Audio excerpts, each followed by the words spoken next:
Hello and welcome to The Drum. I'm Steve Cannane. Coming up, an update on the bushfires in the Blue Mountains. Joe Hockey moves to axe the mining tax, and we'll meet the man behind the success of the micro-parties in the Senate. Our panel tonight, former Labor MP and author of Tales from the Political Trenches, Maxine McHugh, Simon Cowan from the Centre for Independent Studies, and writer, lawyer and former Labor advisor Marcus Priest. And you can join us on Twitter using the hashtag #TheDrum. First tonight to the fires in New South Wales. A new emergency warning has been issued this afternoon for the state mine fire burning near Mount Irvine, Mount Wilson, Mount Tomah and Barrambing. And efforts to contain the bushfires took a tragic turn today when a plane water bombing a fire in rugged terrain west of Ulladulla crashed. The 43-year-old pilot was killed. ABC reporter Jamelle Wells joins us now. And Jamelle, what can you tell us about this tragic accident near Ulladulla? Well, this plane went down this morning and it was being flown by a contractor, 43-year-old David Black, who's from Trangie in country New South Wales. And we hear reports that a wing fell off the plane before it crashed. And in announcing this accident today, the RFS Commissioner was choking back tears himself because his father died in a back-burning incident some time ago. He was visibly upset by it. And he noted that after this plane had crashed and David Black had died, that his colleagues then had to fight the fire that was caused by the plane crash. So we know that they haven't yet retrieved his body. They're finding it difficult to get into the area. But obviously they'll investigate the cause of that crash. And the Commissioner noted that it's actually the first incident involving firefighters during this very difficult week of firefighting efforts. Last week, a resident died of a heart attack north of Sydney after trying to save his home from a fire there. But so far, no other firefighting personnel have been seriously injured. And that's something today that the Commissioner noted. But he said even one death is one too many. That's for sure. Jamelle, what can you tell us about the state of the fires? Because there has been an emergency warning this afternoon. That's right. The latest I have from the RFS is that there is an emergency alert. That's the highest alert in place for that state mine fire near Lithgow. Now, that incorporates the Mount Victoria fire, and they were those two huge fire fronts that the RFS deliberately merged together because they thought it would be easier to contain them. So, emergency warning there. There are some road closures. There possibly will be some evacuations around there. People are urged to be vigilant and to leave if they're told to by fire crews. It's burning along the Bells line of road in particular and near the towns of Mount Irvine, Mount Wilson, Mount Tomah and Barrambing. Now, there are other watch and act alerts on a couple of fires. That's the second highest rating. That's the Springwood fire in the Blue Mountains, the fire where about 200 homes were lost last week. There's also the Gates Head fire just south of Newcastle in the area of Dudley and Red Head. That's on a watch and act. And the Southern Highlands fire near Balmoral is still burning pretty strongly. Now, overall, there are about 60 fires burning across the state and 26 of those are uncontained. The RFS says there's still a lot of very active fire front.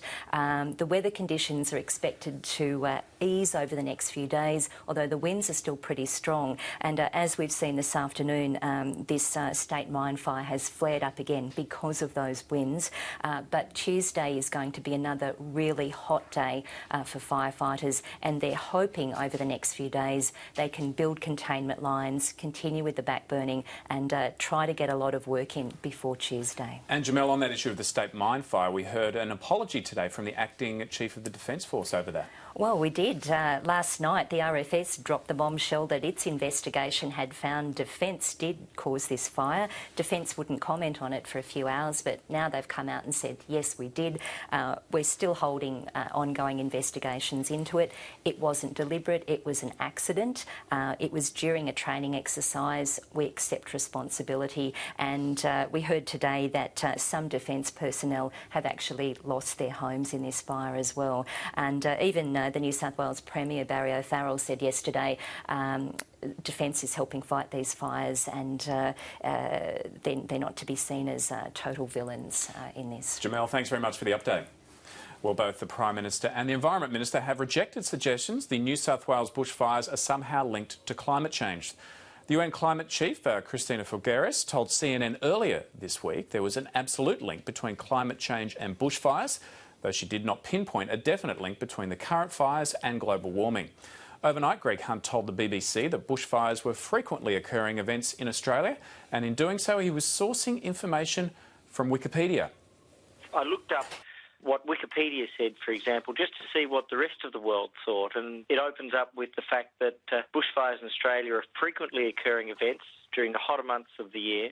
Large areas of land are ravaged every year by bushfires, and that's the Australian experience. But this issue was raised to try to gain political advantage in Australia by the Greens Party, and our point has been nobody should misuse these terrible tragedies to try to gain political advantage. So, Marcus, Greg Hunt was ridiculed today on social media for sourcing Wikipedia for his evidence. What did you think of his comments there? Look, I thought they're unfortunate. We always use Wikipedia for a reference point. I'm not sure we use it for an authority. But at the end of the day, I mean, the statement was true, whether or not it was from Wikipedia or not. But I suppose my view is that this constant sort of trying to get Greg Hunt or Tony Abbott to say that the bushfires are caused by climate change is a bit counterproductive in the long run, because I think, you know, climate change is a long-term issue. The IPCC talks about over 100 years. We're talking about one weather event, and I don't know if it adds to the political debate to be sort of trying to get Tony Abbott or Greg Hunt to say, look, there's a link here and it's climate change. Maxine, what have you thought of the Coalition's response to the UN Climate Change Chief? Look, I thought it was probably unfortunate that we said, you know, she was talking through a hat, this kind of thing. But it's a bit like Marcus. It's regrettable that we've got the absolutism on both sides of this debate. It doesn't worry me particularly that Greg Hunt, you know, looks up Wikipedia. I would have thought it was obvious that we've got a history of bushfires in this country. That is true. We all know that. We also most accept that our weather is throwing up more extreme events. And of course, what we've just heard here is about the scale and the breadth of what we're talking about in the last week. A couple of hundred homes lost in the Winmalee area, this tragedy today of a pilot going down, a scorched landscape. And of course, what most people are saying is, this is October. That's what's scaring people. Now, as I say, you don't need to go to the absolutes of the debate, whether it's on the left or the right, to be unnerved by what is happening, and to feel for, as I say, the drama of what we've seen in New South Wales over the past week. Simon, your thoughts on this one? Well, look, I think you can feel for the drama of the events, but it is worth putting these fires in historical context.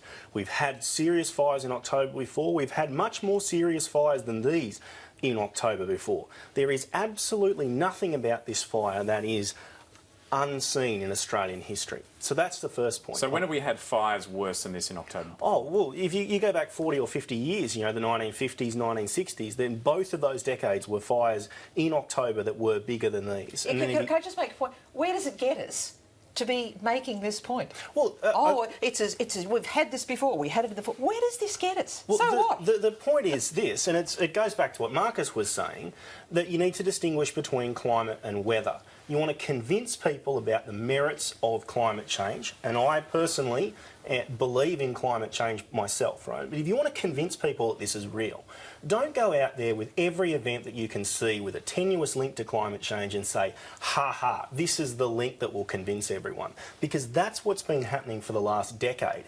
Every time there's a major weather event, not climate event, we see people come out and say this is evidence of global warming and then try and pin it on a particular political party.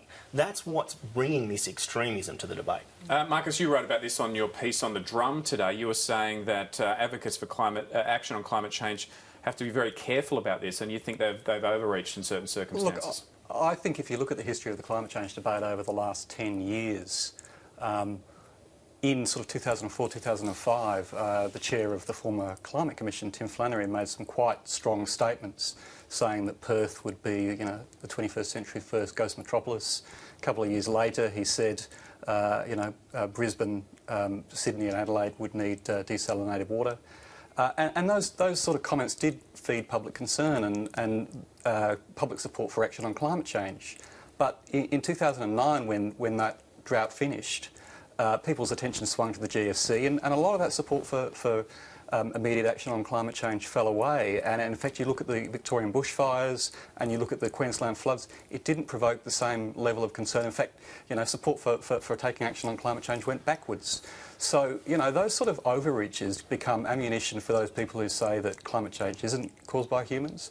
And I don't think it swings the debate either way. You're either preaching to the converted, you're preaching to the opposition, or you've got the large, swathe in the middle who really, they're not going to be convinced by one particular event. OK, you also pick up the issue in your piece about climate sceptics and political ideology. Why is it that so many Conservatives who may, for example, support the consensus on for something like, for example, vaccination, but they don't support the scientific consensus on something like climate change? I mean, it's one of the most curious paradoxes of the whole climate change debate. As more and more information becomes available from the scientists, climate scepticism becomes more, deeply entrenched. And I think, there's been some interesting studies in the US around this. And I mean, the basic reason is that the debate over climate change science is fundamentally a political debate.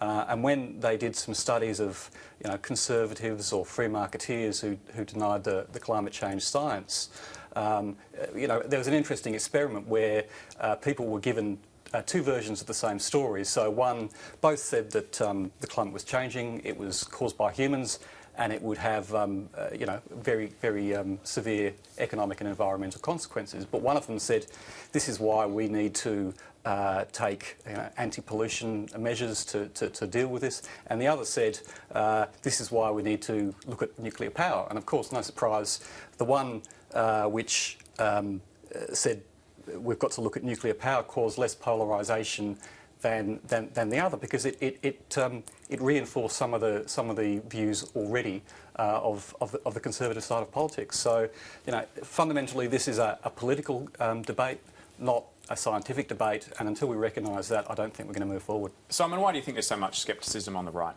Well, part of that scepticism, I think, has been justified because the debate started with people on the left saying the science is in and this is finished. And we've had 5 IPCC reports. We've had a lot of fluctuation in some of the key variables in climate change. The consensus is definitely in that humans are causing global warming. The debate is now on the degree of change. But the dispute is on how we deal with that. But that's not the only dispute, is there? It's not the only dispute. There's also a dispute about whether the climate's actually warming, and you hear these voices from the right across the media, in Parliament as well.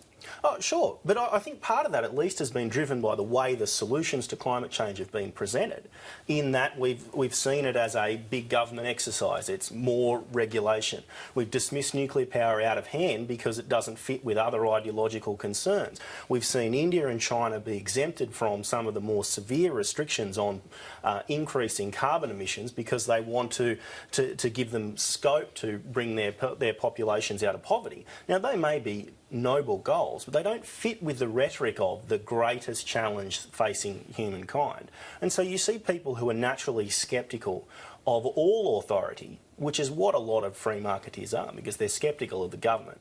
They're sceptical of people who come out and present themselves as the authority, saying this is what we have to do, not just this is what is happening, this is what we have to do, and they find themselves naturally questioning that. Makes sense. Well, I was going to say, the interest, where I agree with Simon, is I think those absolutely wedded to a position of action on climate change have never helped the argument by saying the science is settled. I mean, it's a silly statement. The science is never settled. It's always evolving and changing, and you're discovering new things. But equally, what is puzzling for those who accept a free market thesis, central to that is the idea that you manage risk as well. And it's always seemed to me a bit puzzling that that's where those who are a bit more sceptical, which I perfectly understand, don't land, to say, well, if we even think half of this is right, isn't it a sensible position to hedge here, to manage risk. And I would hope that this is where we come to. I mean, if you think again of people in the Blue Mountains now, what have they been doing? Managing risk, determining whether they stay with their properties or actually evacuate. Again, there'll be a whole lot of people, you know, perhaps rethinking settlement residential patterns, you know, after this terrible event. Well, there are reports today that the federal government has devised a new strategy to ensure that its direct action climate change policy is able to pass the Senate.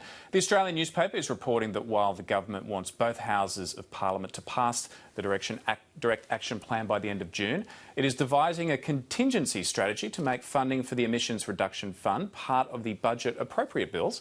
In other words, tying that policy to supply. Meanwhile, the direct action policy has come in for criticism from the former US Vice President and Nobel Prize-winning climate change activist Al Gore. The meaningful way to solve this crisis is to put a price on carbon. And in Australia's case, to keep a price on carbon. And by the way, the price needs to be at a level that's effective. And you can give the money right back to the people if you want, but we need to have the market send accurate signals so that we get the encouragement for the renewable systems of energy that are becoming cheaper all the time. Marcus, what do you think of this idea of funding for direct action policy being linked to the budget appropriation bills? Is that easily done? Well, look, I mean, obviously the coalition is looking at ways of bypassing the Senate, and they've already said, indicated they'll be looking at using some of the existing carbon legislation to do the structure of their direct action, so the carbon farming initiative. And now they're talking about putting the money for direct action in Appropriations Bill 1. So Appropriations Bill 1 is the bill which includes all the funding for the ordinary services of government. Now, I don't think you can by any way call money for direct action part of the ordinary service of government. So there's been quite a degree of authority on this, that they're talking about things like departmental funding, things for the day-to-day funding of government. Interestingly, this was considered by the Work Choices advertising case back in 2005, which Greg Combay was the plaintiff. And despite the fact that it's probably not the place for this sort of funding, the court said, look, this is a matter for Parliament. This is something for debate in Parliament. It's for Parliament to judge on this, not for the court. So, Maxine, the Senate does not have the power to amend supply. It either passes or it blocks it. And Labor's made it clear they don't support this policy. So what's likely to happen here? We'll see more statements from Bill Shorten and others on this. But in terms of what's been announced today, it's obviously now clear what Greg Hunt has been talking about in some of the other interviews that he's been doing, because he sounded quite confident that in fact the Senate would not prove an obstacle, and this tactic of rolling it up in the budget bills makes that clear. So, but for Labor, it's an issue that would be, I would have thought, exceptionally difficult to walk away from. Simon, what do you think of this plan that's been laid out today in the Oz? Well, to be honest, they find a way to shovel billions and billions of dollars in industry assistance out the door every year. And in my mind, direct action is just another form of corporate welfare. It seems to have so many of the same elements that it would be surprising if it wasn't something that they could do as part of the same enabling legislation that lets them give, $275 million to Holden. So whether or not you think direct action is a good idea is another story. Whether or not it should be part of the supply bill, I mean, I think that they're probably on much stronger ground there.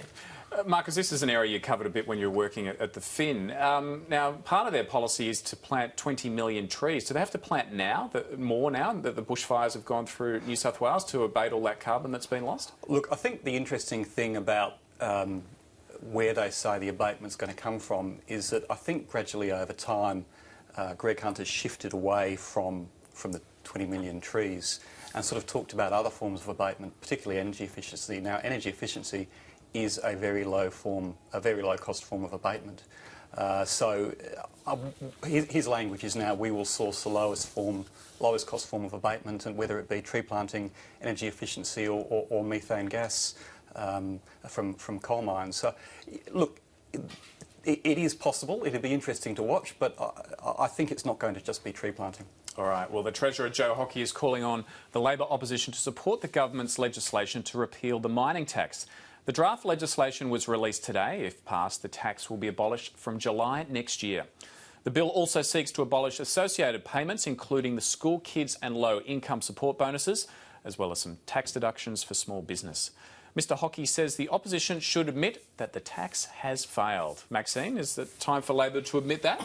Well, it's carried off to Labor leaders. So this is one of those issues, along with the pricing of carbon, that has caused immense pain, to say the very least, for the Labor Party. I can only wonder, having written about this at some length and talked to a lot of the players going back to the early period of 2010, after the Henry Review, you can only wonder about the great what-ifs. As you know, Henry proposed a plan with a high rate of taxation on the companies in lieu of getting rid of the state the royalties. The state royalties, but also, if you like, the quid pro quo for industry was to have a corporate tax rate of around 25 cents in the dollar. What was required then was a much longer consultative period, not just with the resource companies, but wider and across industry. And that did not happen. The decision was rushed, and we know what happened. We had the RSPT, Rudd lost his job, then it became the MRRT. So a very long and sorry history, as I say, that's cost the Labor Party big time, and as I say, took out two leaders. We now have the continued commitment from Joe Hockey today to do, as they said, to repeal it. Marcus, what impact will these changes have? Because there was quite a few $1 billion worth of sweeteners tied to this tax, wasn't there? Yeah, I think it's interesting. I mean, the two big initiatives of the Labor government so far are about what they're going to repeal, what they're going to oppose. So in a way, they're continuing to define themselves by what they oppose. And in the case of both, I mean, there was strong support from economists for a mining tax and strong support for a carbon price scheme, but in both cases Labor just failed to sell them properly. But I think the difference between the mining tax and the carbon price scheme is that over time public support grew for the mining tax, and what's more, I think there's probably some popular measures attached to it, like the increase in the compulsory superannuation contribution, and also there's the school kids bonus. So this is something that people will see impact on them, not in the same way that the carbon price scheme repeal will affect them. Simon, were any of these measures worth maintaining, or should they have all have gone? No, to be honest with you, I think there's probably more words written about the MRRT than it raised in dollars. Which shows exactly how effective it's been. The school kids bonus, having come as it did from the educational rebate, blew out from 550, 600 million only a few years ago to well over $1 billion now. And that is a result of the way that it's changed. It's now just given out as cash. We do not need to be handing out more cash to middle-class people to spend on anything, let alone to spend on whatever they want. OK, so if it's not about... You don't want money being handed out to middle-class people in this fashion. What about the low-income superannuation contribution? Was that worthwhile? There's much bigger problems with superannuation here, and the basic function of superannuation is to try and take pressure off the age pension. And it's not performing that function properly at the moment, which is why I think that before we increase the superannuation guarantee to 12%, we need to figure out how to make it work properly. But basically, the trade-off here, in reality, is between giving people $1 of government money to put into super or giving them $1 in the future as part of the pension. It's not a case of something that will raise a lot of money, and it probably won't take a lot of pressure off the pension in the future either. Marcus, what do you think about the super changes? Well, I wanted to go actually to the other side of the ledger, which is the mining tax. And the question is, was it properly structured in the first place? But as a first point of principle, should we be raising more money from a public resource? Well, that's fine, but it's a state resource. And so should the states be raising more money from it? Sure. And they can have their levies and so on. The Commonwealth tried to take that over, and that was a function of trying to transfer revenue from Western Australia and Queensland to Tasmania and South Australia. And if you look at what's happening with the GST, South Australia and Tasmania are massive net beneficiaries of GST money that's spent in New South Wales, the Northern Territory and Western Australia. Well, I mean, you have company tax as well on mining companies. Obviously, it's not raising enough. So the question again is, should we be raising more from a public resource? Well, no, I think we should be raising more from areas like the GST, like land tax, efficient taxes that are difficult to avoid, rather than very complicated structured taxes like the mining tax, which raised very little money and was massively overcompensated for. It's created massive inefficiency in the mining industry and other places. There are better places to raise money. And speaking of compensation, you've still got the compensation there that the coalition's going to keep while they repeal the carbon tax. Yeah, sure. And I don't support that either. I think they should be getting rid of that compensation as well. I think with the idea, and Al Gore was talking about how you can just tax people and then hand their money back as if that's the same thing as not taxing them at all. That is exactly what you would expect of a big government Democrat. All right, let's move on. And Bob Carr has officially resigned his Senate position today, 19 months after being recruited by the then Prime Minister Julia Gillard for the role of Foreign Minister. Mr Carr says he would have stayed on if Labor had been re-elected. And he says there's no reason why New South Wales voters should feel cheated by his decision to quit so soon after the September election. I think instead of hogging the job of Shadow Foreign Minister, the interests of my party are best served if I allow, in this case, Tanya Plibersek, to be the Shadow Foreign Minister. I would love it, but on balance, I think this is better for the party. But the people of New South Wales didn't elect you to be in government; they elected you to be in the Senate. Shouldn't their wishes be respected? I think when people vote for the Senate, it's understood they vote for a list of party candidates. It's not like voting for a lower house. The former Labor MP, Deborah O'Neill, who lost her seat last month, is tipped to take Bob Carr's place in the Senate. But a senior Labor figure has described as farcical the factional system that will determine Mr Carr's replacement. John Della Bosca says senators should be elected by the party's rank and file. It's good enough for the federal leadership, it's good enough for the Senate. And that means that a quick rank and file ballot, we've got all the roll there, it's all been just done, it's fresh, maybe 100 or so, a few hundred names might have to be added, and a quick rank and file ballot should be held to determine who should be the next ALP Senator for New South Wales to replace Bob Carr. It will be a very good demonstration of a better way forward than the so-called faceless men approach. Maxine, what do you think of Bob Carr's quick exit? Well, can I quickly say that Della is absolutely right, and this is that we can't just have had one little burst of democratisation in the direct election of the leader. All of these other things have to be addressed, and that's the next one on the agenda for many people, and that is rank and file pre-selection for those Senate spots or the upper house positions or whatever. Yeah. As for Bob's departure, look, Bob's earned the right, having served the Labor Party in and for years, very successful New South Wales Premier. He's earned the right to make these kind of decisions. Really? Even though he's I know, 18 months, and I do recall that. I think when he calls it irrational exuberance, but I remember him saying, "I intend to be in the Senate, perhaps for as long as Strom Thurmond was in the US Senate." He could see another 4 decades ahead. If you're going to walk away, I know. Look, the pity is that actually at a time when Labor does need to draw on all its talent, Bob's gravitas, his experience, his presence would be a huge bonus in the Senate. So I think it's a pity that that he's not there to kind of bolster the caucus talent, and particularly the Senate talent. Marcus? And I mean, I was going to say, New South Wales Labor has always traditionally sent lions to Canberra, and I think Bob was in that. Was in that basket, so it's a pity that he has withdrawn, but as I say, it's his right. I think he's earned that right. Marcus, has he earned the right?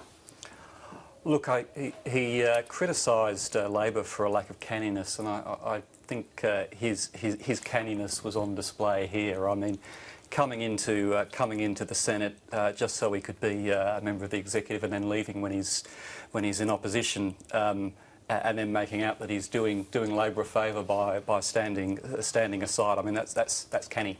But I mean, the thing that gets me is that are we moving to a US model where the executive is appointed from outside of Parliament? I don't think we should be. I mean, the Senate is a really important institution, and I think Labor needs all the firepower in the Senate that it can get in the committee system in terms of reviewing legislation and being that important house of review. And if we just see it as a parking place for people to come into Parliament to be a member of the executive, I think it undersells the role of the Senate. And when looking about who to replace Bob Carr with, I think looking at who can be put into the Senate for Labor to really, add to that ability in the Senate to be able to scrutinise legislation and work in the committee system. Simon, what do you think about his exit? I think he was a short-term solution to a problem that the Gillard government had. They needed to get someone experienced into the ministry who wasn't Kevin Rudd. And so in Bob Carr came on his white horse to try and solve a problem, and he gave the government a little bit of gravitas. I mean, he is now, though, I understand, in his 60s, and I would expect, assuming that he then serves out his full term, he would have to be elected again before he would have any chance of serving in a ministry, any realistic chance of serving in a ministry again. And that would put him in his 70s. So it makes sense for him to leave now if he's not committing to being around for another decade. Well, he shouldn't have put himself forward in the first place. Absolutely. If that was going to be how it was. Absolutely. I mean, you think about what the media would have said had he have left just before the election. But I noticed the suggested replacement, Deb O'Neill, is also not committing to stay the full term as well, because she's talking about possibly standing again in Robertson. No, that's Mike Kelly. Sorry? That's Mike Kelly. Mike Kelly's saying that he would go run in Eden Monaro. That's right, yes, he would. Okay, and I think actually Mike is a perfect person who should be in the Senate with his experience in terms of being a lawyer and in the defence force. And in the defence, yeah, that's right. OK, coming up next on The Drum, we'll be talking to the political consultant, also known as the preference whisperer, Glenn Drury, about calls to reform the voting system in the Senate.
The success of the micro-parties in the Senate in the recent election has prompted the federal director of the Liberal Party to call for a review of the voting system for the upper house. Brian Loughnane says the Senate result was distorted by the preference deals put together by those he called electoral entrepreneurs. Well, the man he was probably talking about was Glenn Drury, a political consultant who has helped form a network called the Minor Party Alliance. The alliance members swapped preferences and helped parties such as Family First and the Australian Motoring Enthusiast Party to secure Senate seats. Glenn Drury joins us now. Welcome to The Drum. G'day. Now, Brian Loughnane has called for a review of the Senate voting system that allowed so many micro-parties to gain seats in the Senate. What is your response to that? Look, I haven't actually seen what Brian said, but I think we're probably going to talk in a moment about reform of the Senate and the upper house and the way things happen. One of the main issues is that there were so many minor parties there. And in fact, in New South Wales, I think we had 110 candidates running. I would change the way that parties are registered and go back to how it was in the old days, where you'd sign up on a piece of paper and not set up a Facebook page and click and join and become a member. And hence we would see things like Coke and the Bubblers and other silly parties like that and front parties registered. Hence all sorts of crazy and unusual deals were done. OK, well, Brian Loughnane said he made the point that deals on preferences between some micro-parties produced results which did not reflect the will of the people. Now, Ricky Muir has been elected to the Senate on 0.52% of the vote in Victoria. That's not the will of the people, is it? Well, let's look at the bigger picture here. 20 to 25% of people vote for parties other than the major parties. The system allows the minor parties to exchange preferences, and if they're educated and they do things properly, one of them will get elected. It wasn't the minor parties that introduced this, it was the major parties that introduced this system. Sure, but that is not the will of the people, is it? Ricky Muir is not going to be sitting in the Senate based on the will of the people. Well, some people would argue that. Some people would argue that, but I would say that this system was put in place by the major parties to benefit them. The minor parties are now educating themselves on how it works. So there are some in the major parties that want to change the system so they can get something that benefits them. So does that mean you're gaming the system? Well, I don't know what that means, gaming the system. That's a word that came out of one of the Greens offices. So what does gaming the system mean? I think the Greens have certainly, if we were to use that term, been gaming the system for a very long time. Without preferences this election, we would see no Greens elected. Not one of the Greens received a full quota. OK, but they certainly got more votes than Ricky Muir. I want to ask you, Tony Abbott will be relying on these micro-parties in the next Senate, when the next Senate kicks in July 1st next year, to get the legislation through the Senate. Will any push for reform from the Liberal Party, would that impact on those micro-parties and how they might vote with the legislation of the new government? Look, firstly, I've been saying to all of those that I helped elect that they should respect the government's mandate. Having said that, there will be things from time to time that the minor parties will need, and they will negotiate with the government on stuff from time to time. I would think it would be very bad form if the government was to declare war on the minor parties and wipe out the system that put them there in the first place. I mean, they've got to deal with them for the next 3 years. So if they do that, could that jeopardise the voting patterns in the Senate? Well, I'm not one of the senators-elect. You'd probably have to talk to them directly on that, but I would think that negotiation and compromise would be the terms I'd be pursuing if I was the government. OK. Now, you also, not only have you helped these people swap preferences and to get into power, you run a lobbying firm, is that right? No, that's not right. OK, but you do run a firm called Independent Liaison, don't you? Correct. OK, because last time I looked on the website, it says you are able to help build a productive working relationship with independent and minor party MPs. Is that not lobbying? Look, that was how my site used to be a long time ago, but I haven't been involved in lobbying for a couple of years now. OK, so none of that activity goes on anymore? No, it doesn't. No, I'm a strategist and consultant, and I educate minor parties. OK, so you would not be helping corporate and special interest groups get to those same people that you've helped get elected? It's certainly not on the horizon, no. OK. Marcus, you got any questions? Because I know you covered this for the Fin when you were working there. Well, I want to pull back and say, what is the problem with minor party preference deals? I mean, let's remember that people voted for minor party and micro parties because there was a disaffection with the major parties. The problem is not the preference deals, because they've been done by Labor and the Coalition for forever and a day. The problem isn't it really? It's a lack of transparency about where those preferences are going, where you put one or two over the line. Look, you've got a point. You do have a point there. Transparency perhaps is a key word, but you do have to understand, and the voters have to understand, that the group voting tickets are there on display for everybody to look at. But perhaps there could be more education on the part of either the electoral commissions around the country or the minor parties themselves, in fact, where their preferences are going. OK, so, Simon? I think it's exceptionally impractical, though, to expect that people will actually direct their preferences in the Senate in any way other than to vote above the line. And that's why we saw 97.8% or whatever it was of people vote one above the line, because with 110 candidates and having to number every box, it simply creates a situation where people will not go to that time and effort to direct their preferences. And so we see things like, the Bullet Train for Australia Party directs their preferences to the Motoring Enthusiast Party. Now, it would be... Let me say, what's wrong with that? Well, the people who vote for the Bullet Train Party are unlikely to vote for the Motoring Enthusiast Party were they to direct their preferences. So what happens is that preferences are directed against what they would do because the system is impractical. It would take 20 minutes to fill out a Senate ballot. Does the Motoring Enthusiast Party have a policy on public transport? Maybe they do. Well, how would you know? Maybe that's why they did the deal. There is a signed agreement with the Palmer Party now, I understand it. But I think that any reform, and I'm not interested in giving more power to the major parties, what I would like to do is give more power to the individuals and find a way where people could direct their preferences in a way that makes sense for them. Well, it's done in New South Wales. We number above the line, and it's optional. Optional preferential voting would be a good start. Well, would it? It would be a good start if you're a Green voter or in support of the Greens. And there's about, depending on the state, 5 to 10% of Australians, on average, that are. But for the rest of those that are not, then if we have optional preferential federally, the same way we do in New South Wales, there's a fair chance that the Greens, certainly in the foreseeable future, will always have the balance of power. Now, 5 to 10% of Australians might think that's a good idea, but I'm not sure the rest would. OK, so Glenn, I wanted to ask you to lay it out for us. How do these preference deals work? Who are the micro parties? How many are there, and how does it all work? There's a lot of questions there. Yeah. Who are the micro parties? Let me take an example of, well, the motorists, the ones who've just been elected in Victoria. They were a group of, and as I said, I'm not a member of any of these parties, but I did have contact with all of them. In fact, up to 35, I think, we had in the room at one time. And sorry, did you approach them or did they approach you? Most of them approached me. Once this critical mass developed, they were contacting me.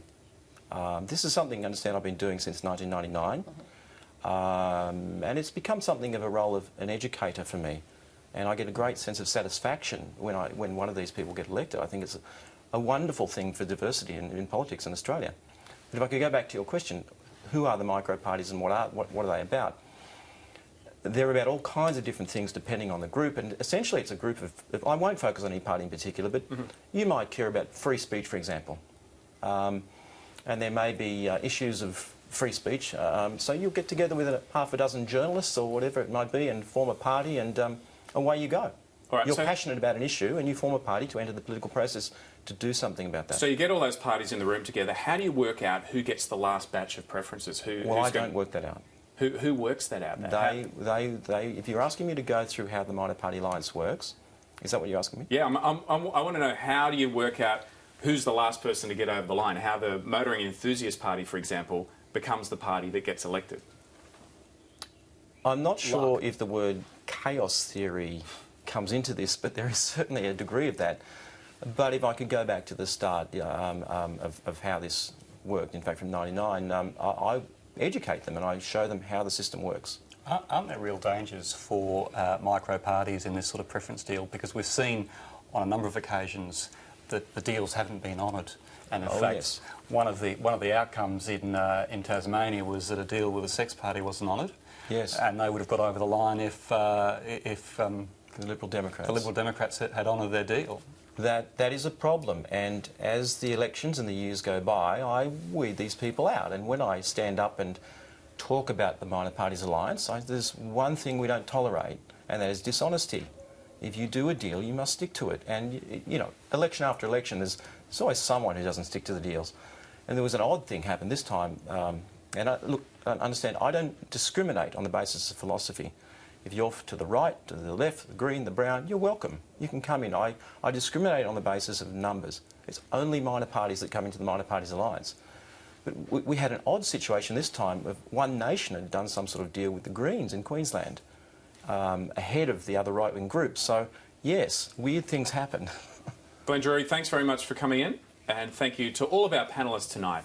Maxine McHugh, Simon Cowan and Marcus Priest. You can check out The Drum online, abc.net.au/The Drum, where you can read Marcus's piece that he filed today, and you can join us again same time tomorrow night. Catch you then.